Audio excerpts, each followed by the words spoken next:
दाल चावल के पकौड़े। शाम का वक्त था, सूरज ढलने को था और आसमान हल्के नारंगी रंग से गहरे लाल रंग में बदल रहा था। घर के दरवाजे के बाहर रखी पुरानी चौकी पर दादी बैठी थी, हाथ में पंखा लिए आने जाने वालों को देख रही थी। ये था कौशल्या निवास। यहाँ शाम एक इमोशन की तरह थी। चाहे कितने भी मेहमान आए हुए हो, कितनी भी भीड़ हो, पकौड़े हमेशा बनते थे। वो तेल में छनती आवाज, बेसन की खुशबू और घर भर में दौड़ते बच्चे, ये कौशल्या निवास का एक हिस्सा थे। ऐसे में माथे पर पसीने की बूंदे लिए गर्मा गर्म तेल में घर की बहू रिया पकौड़े छान रही थी। एक तो इस शहर में कभी बिजली रहती नहीं है, भगवान जाने 2-2.5 हजार का बिजली बिल कैसे आ जाता है। ऊपर से ये रसोई इतनी छोटी है कि एक तरह से हाथ सीधा करो तो हाथ खिड़की के बाहर चला जाता है। और खिड़की कौन सी अच्छी है, एक तो शीशे खुलते नहीं। अरे खुले तो कम से कम रसोई में वेंटिलेशन हो, सांस ले सके आदमी। बाहर का मौसम कितना अच्छा हुआ जा रहा है। ऐसे में एंजॉय करने की जगह रसोई में पकौड़े छानने की ड्यूटी मिली है मुझे। क्या किस्मत पाई है मैंने। कहानी की शुरुआत में सब कुछ कितना रंगीन लग रहा था ना। असल में यही तो होता है, मेहमानों के आने से घर का माहौल बदल जाता है। माहौल बाकी सबके लिए रंगीन हो जाता है, सिवाय उस औरत के जो रसोई में पसीने से लथपथ काम कर रही हो। रिया पकौड़े छान रही थी कि उसकी सास मेनका बाहर से आवाज लगाती है, बहू पकौड़े तैयार हुए कि नहीं? चाय तो कब की परोस दी तूने, अब पकौड़े के चक्कर में यहाँ चाय ठंडी हुई जा रही है। ना चाय पी पा रहे हैं, ना पकौड़े खाने को मिल रहा है। बस माँ जी 2 मिनट में निकाल रही हूँ। यहाँ गर्मी में इंसान उबल रहा है और इनको गर्म चाय चाहिए। अरे भाभी देखो, हड़बड़ी में गड़बड़ी मत कर देना, पकौड़े अच्छे ना बने तो दादी पापा से शिकायत लगा देंगी। हाँ तो अब बोलू भी नहीं क्या, मुंह पर ताले जड़ दो मेरे। दाई बेटी घर आई हुई है, उसके बच्चे आए हुए हैं और पकौड़े बनने में इतना वक्त ले रही है रिया। अब मैं जाऊं क्या रसोई में? अंदर ही चिपक कर रह जाएगी क्या बहू? तभी हाथ में पकौड़े की प्लेट लिए रिया बाहर आती है। आज आलू वाले बनाए हैं या प्याज वाले? दोनों ही मिलाकर बना दिए पापा जी, ताकि सबको उनकी पसंद के मिल जाएंगे। हाँ नहीं, वो स्वाद नहीं आया भाभी। मम्मी तुम्हारे हाथ के पकोड़े ना तुम्हारे हाथ के पकोड़े ही हैं। बच्चों को यहाँ इसीलिए लेकर आई थी कि पकोड़े खा लेंगे, पर मुझे क्या पता था कि भाभी काम चोरी करने के लिए ऐसे मरे गिरे पकोड़े बनाकर परोस देगी। अरे पर पकोड़े जिंदा होते ही कहाँ है दीदी, और बाकी सब भी तो यही खा रहे ना। मम्मी जी के जमाने में मसाले अलग थे, खाद खेती अलग थी, तो आलू प्याज मसालों में खुद का फ्लेवर होता था। आज तो सब कुछ मिलावट का आने लगा है। अब ऐसे में वो फ्लेवर मैं लाऊं कैसे? खेती करनी शुरू कर दूं क्या? बाप रे बाप, प्रेम तू तो तीखी छुरी ले आया सच में। सभी पकौड़ों का मजा लेते हैं। फिर कुछ देर बाद अपना पर्स उठाकर अपने बच्चों का हाथ पकड़कर ज्योति घर से विदा होने लगती है। पकौड़े खाने के पीछे आई थी तू और ऐसे ही चली जाएगी। बहू जरा पैक करके दे दे पकौड़े, ज्योति को सफर में खा लेगी, बाकी वहां दामाद जी को भी खिला देगी। जी पापा जी अभी लाती हूँ। नहीं भाभी रहने दो, कोई जरूरत नहीं है। पकौड़ों का मजा तभी आता है जब उसके बाहर की परत क्रिस्पी हो। पैक करने के बाद तो वो सॉफ्ट हो जाते हैं, फिर ना बच्चे खाना चाहते हैं ना ये, फिर घूम फिर कर मुझे ही खाने पड़ते हैं। अरे तो फिर कोई तो तरीका होगा। बहू पकौड़ों को ऐसे पैक करो ताकि वो नरम ना हो। भाभी आपको पता होना चाहिए, पढ़ी लिखी हैं, डिग्री लिया आपने। हम तो 18 की उम्र में ब्याह गए थे। मैंने इंजीनियरिंग की डिग्री ली है दीदी। इंजीनियरिंग में पकौड़ों को क्रिस्प बनाए रखना नहीं सिखाते। कोई होटल मैनेजमेंट थोड़ी ना किया है मैंने। बताओ, भाभी इंजीनियरिंग करी है, फिर तो ये सब आना ही चाहिए। पकौड़े ना हो गए, सर का दर्द हो गया था। रिया फिर से रसोई में जाती है और आलू उबालने चढ़ा देती है। 7 बजे तक तो पकौड़े ही खा रहे हैं सब, और फिर 10 मिनट बाद रात के खाने की डिस्कशन शुरू हो जाएगी। जिंदगी बर्बाद हो गई मेरी इन पकौड़ों के पीछे। अपनी बड़ी ननद को विदा करने के बाद रिया रात का डिनर बनाती है और सभी को परोसती है। सही है, खाना अच्छा बना है।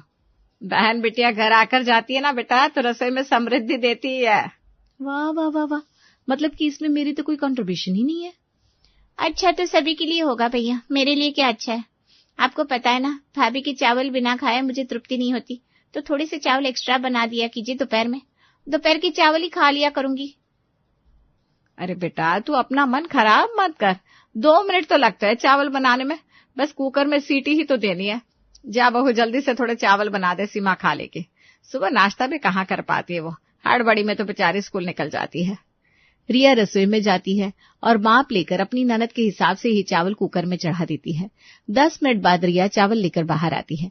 गर्मा गर्म चावल देखते ही सभी अपने हाथ आगे बढ़ा लेते हैं। ये ऐसे बरकत लाएगी तू रसोई में। एक मेनका का काम होता था, जब भी रसोई में जाती थी ऐसे खाना बनाती थी, कभी किसी के लिए कम ना पड़े। अगर चावल बनाए ही थे बहू तो थोड़े तो ज्यादा बनाती, और लोग भी तो है घर पर। अब अकेली सीमा चावल खाएगी और सब मुंह देखेंगे क्या? प्रेम भी तो खाता है चावल। दादी सही कह रही है भाभी, मन तो मेरा भी था, खैर कोई बात नहीं, अब से ध्यान रखूंगी दादी। अगले दोपहर के लिए 12:30 बजे ही रिया रसोई में जाकर दाल, चावल और सब्जी की तैयारियों में लग जाती है। हर रोज माप कर 3 कप चावल बनाती हूँ, आज 4 कप बना देती हूँ, फिर रात में सभी के लिए थोड़े चावल बच जाएंगे, वरना रात को फिर से चावल बनाने को बोल दिया जाएगा। रिया दोपहर का खाना तैयार करती है। विवेक और प्रमोद दुकान से लौटते ही सभी एक साथ खाने बैठ जाते हैं। दाल ज्यादा बनाई है ना बहू, रात को मिल जाएगी ना मुझे? हाँ हाँ पापा जी, आराम से। दादी की बात ध्यान में रखकर ही खाना बनाया है आज मैंने। मुझे चावल मत दो भाभी, मेरा मन नहीं है, मैं रोटी ही लूंगा। अब जरा दाल और दे दो। रिया प्रेम की कटोरी में दाल डालने लगती है कि उसे रोकता हुआ प्रेम कहता है, नहीं भाभी, मुझे दाल का मोटा हिस्सा मत दीजिए, बस ऊपर की पतली पतली दाल उतार कर दे दीजिए। इस मामले में आप मेरे देवर नहीं, मेरे सगे भाई ही लगते हो क्योंकि देवर जी मुझे भी दाल के ऊपर का पानी पसंद है। रिया मुस्कुराती है और प्रेम की पसंद के हिसाब से उसे ऊपर का हल्का दाल पानी दे देती है।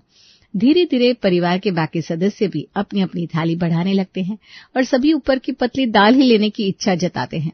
सबकी पसंद को ध्यान में रखते हुए रिया सभी को हल्की दाल दे देती है, पर इससे अब रिया के लिए सिर्फ नीचे की गाढ़ी दाल ही बचती है, वही जो किसी ने नहीं ली थी। ये दाल मुझसे तो खाई नहीं जाएगी, मुझे गाढ़ी दाल पसंद ही नहीं है। एक तो मुश्किल से 5 मिनट खाने को मिलते हैं, उसमें भी ये गाढ़ी दाल। सभी को दाल का पानी चाहिए ना, तो अब रात को इसी दाल को पतला करके सभी को परोस दूंगी, वरना ये दाल बची ही रह जाएगी। दोपहर का खाना खत्म होता नहीं कि वहां पकौड़े पकौड़े की आवाज पूरे घर में गूंजने लगती है। गल्ला छोड़ कर आया हूँ बहू, जल्दी से पकौड़ा परोस दे, मैं खाकर जाऊंगा, तब तो विवेक आएगा। और हाँ, कुछ पकौड़े ना दुकान के स्टाफ के लिए पैक कर देना। हाथ हो गई, बस एक बैटरी फिट नहीं की गई मेरे शरीर में, नहीं तो मुझ में और रॉबर्ट में ज्यादा अंतर अब बचा नहीं है।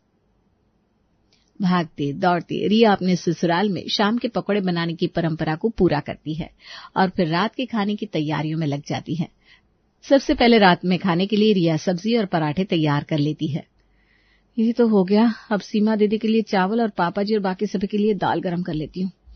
दोपहर के बचे हुए चावल को गरम करके दाल को पतला करके सब्जी पराठों के साथ रिया टेबल पर लगाती है, पर इसके बाद भी उसके ससुराल वालों को शांति नहीं होती। दाल को देखते ही कौशल्या कहती है, हाय हाय बहू, दाल परोसी ही क्यों है? इससे अच्छा सीधा पानी में नमक और हल्दी डालकर खौला कर धर देती प्लेट में। तुझे कितना समझाऊं मैं बहू, जितना भी मैं तेरा पक्ष लेना चाहती हूँ तो उतना ही काम खराब कर देती है। एक तो सभी दाल लेने से मना कर देते हैं, ऊपर से सीमा के अलावा कोई भी चावल नहीं खाता, जिस कारण एक्स्ट्रा चावल भी बच जाते हैं। सभी अपने अपने कमरे में चले जाते हैं और सारा एक्स्ट्रा खाना बच जाता है। ऐसा नहीं चलेगा, बहुत दिन हो गया, दिन भर रसोई में खप जाऊं, एक्स्ट्रा खाना बनाओ, शाम को गर्मा गर्म मसालेदार पकोड़े तलो और फिर बचा कुचा ठंडा खाना मेरे ही नसीब में आए। मेहनत लगती है भाई, कोई मजाक नहीं है। अब ये वेस्टेज और नाइंसाफी बिल्कुल बर्दाश्त नहीं करूंगी मैं। पर अगली सुबह रिया नाश्ते की तैयारी कुछ अलग ढंग से करती है।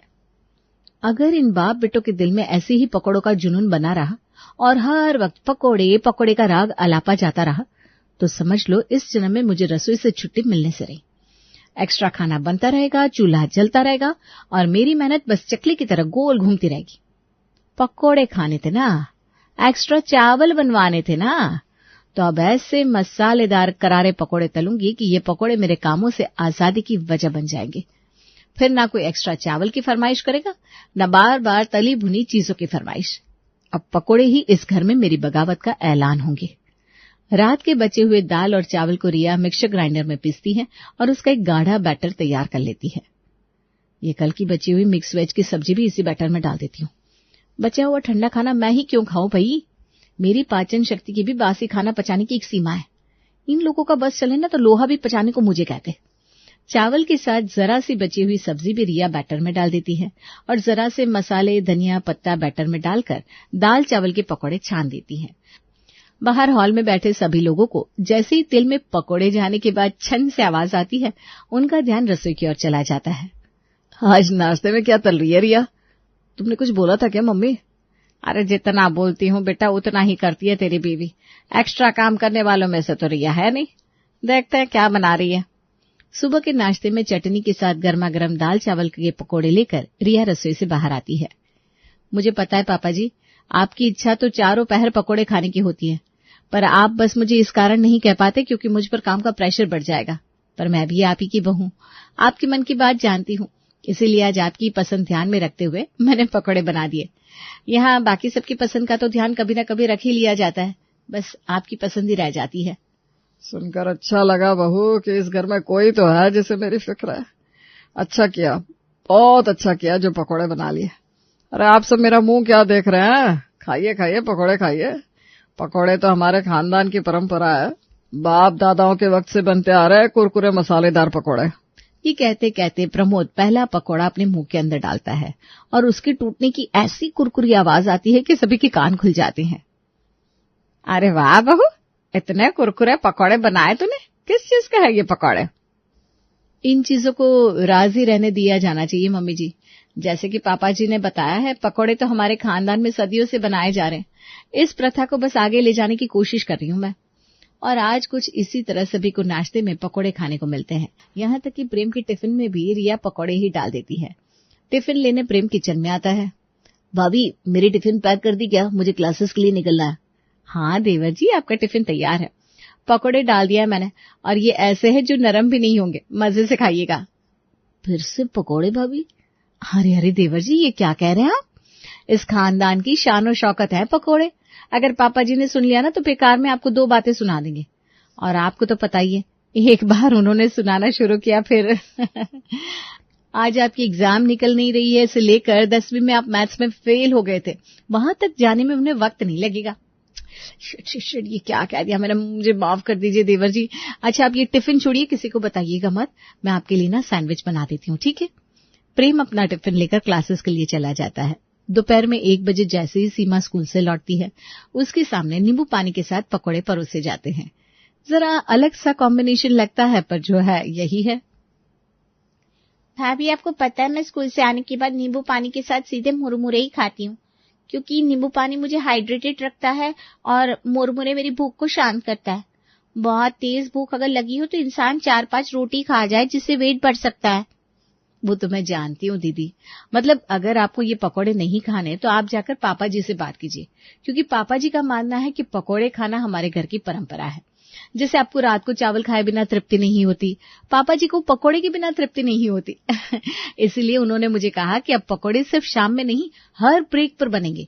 इनफैक्ट सुबह नाश्ते में भी आज पकौड़े ही तो बनाए थे मैंने। ये तो ज्यादती है भाभी। अब जो भी है यही है दीदी, खा लीजिए, वरना अगर पापा जी नाराज हो गए तो फिर शुरू हो जाएंगे। और उनकी बोली तो आप जानती हैं, किस तरह आप एक गलत लड़के के प्यार में पड़ी थी से लेकर कैसे उन्होंने आपकी पैरवी लगाकर स्कूल में टीचर की नौकरी दिलवाई थी तक का प्रकरण यही शुरू कर देंगे। इसी तरह किसी को किसी का बहाना बताकर तो किसी को किसी का नाम देकर रिया शाम के पहले ही सभी को 1 से 2 बार पकौड़े खिला देती है। और फिर आज रोज शाम की तरह आलू उबालकर स्वादिष्ट पकौड़े बनाती है, जिसे देखते ही प्रेम नाक मुंह सिकुड़ लेता है। अरे मुझसे नहीं खाया जाएगा पकौड़ा भाभी, आप किसी और को परोस दीजिए। कैसे नहीं खाया जाएगा? पकौड़ा है ये, कोई पिज्जा विज्जा नहीं है। मैदे की सैंडविच से तो अच्छा ही है, सॉस में लगाकर चाव से खा ले। अच्छी चीजों में बस ड्रामे सूझ रहे। यही तो प्रॉब्लम है ना पापा आपकी। पकौड़े तो आज विवेक भैया ने भी नहीं लिए, पर ताने सिर्फ मुझको दे रहे, क्योंकि मैं दुकान में नहीं बैठता ना।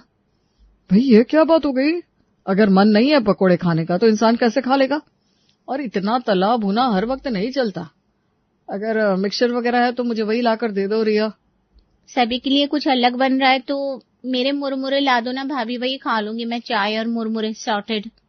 सभी की अलग अलग फरमाइश सुनकर प्रमोद को गुस्सा आने लगता है, क्योंकि आज पहली बार घर में उसके खानदानी पकौड़ों की इंसल्ट जो हो रही थी। देख रही हो माँ इनकी बोली, तुमने ही बिगाड़ा है तीनों को। देखो कैसे फरमाइश पर फरमाइश कर रहे हैं। वो अकेली लड़की क्या क्या बनाएगी शाम को। इस घर में सदियों से पकोड़े बनते हैं, सो आज भी पकोड़े ही बनेंगे और खाए जाएंगे। कुछ भी अलग बनाने की जरूरत नहीं है बहू। मतलब खाना भी अब आपसे पूछकर खाया जाएगा क्या पापा? नहीं खाने मुझे पकोड़े। और अब जाकर आपको दिख रहा है रिया पर काम का प्रेशर आ रहा है। 3 बजे दोपहर का खाना खाने के बाद कौन 5 बजे पकोड़े मांग लेता है, और वो भी इतनी वैरायटी के।